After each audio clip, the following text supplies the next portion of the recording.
I'm Nikki Fox, Senior SEO Analyst here at Conduit Digital. Today's SEO topic, the importance of website load speed.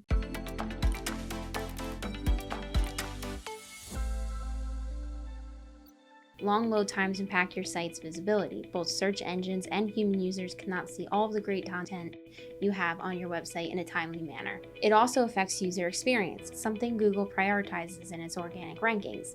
No one wants to wait for a slow website. It also affects keyword rankings. If your site has a long load time, search engines interpret this as a technical error and poor user experience. As a result, your site could be ranking lower for desirable keywords. It's also affecting high bounce rates on your website.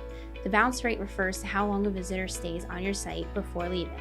If a user cannot see what's on your website in the first few seconds, they are more likely to leave and look at a competitor's site instead. So how do you speed up your site's load times? Working with a team of SEO experts, you can fully audit a site's technical issues and create a strategy to increase its performance, including a boost of speed to your pages.